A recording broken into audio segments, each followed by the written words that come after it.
Several areas of advanced shape design are enhanced for this release. Draw shape, section surface, bridge surface, X-form, highlight lines, and algorithmic modeling.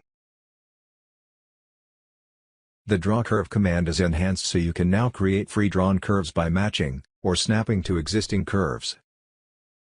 The Fillet, Offset Curve, and Divide Curves commands are now available in the Draw Shape task environment. And, endpoints and their conditions can now be displayed as you draw. There are improvements to section surface, bridge surface, X-form, and highlight lines, to help you with transition surfacing. When you use the section surface command, Fillet Bridge mode, you now can apply G0 continuity to the edges. When you use bridge surface, you can now apply G3 continuity to edges, and now have independent tangent control.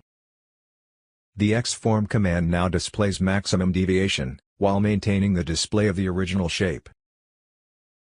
The Analysis, Highlight Lines command, now has an option to output highlight lines as non-timestamp geometry.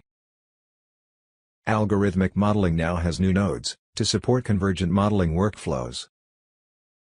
Also, Algorithmic Modeling now supports creating complex shapes, where UV and normal parameter control is required.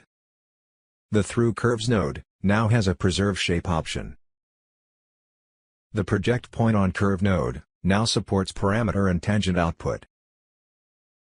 The Project Point on Face node now supports UV parameter and normal output. UV map output can now be used as input for the point grid on face, and point on face nodes. Offset plane, edge collection, and face collection nodes are also added. NX algorithmic modeling is enhanced so now, you can read and write CSV files with object information, for use in downstream workflows.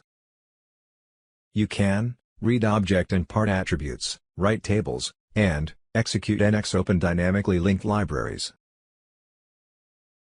In summary, the new enhancements to shape commands help to make you more efficient and productive when using these commands for advanced operations. For more information on shape design enhancements, click the link below.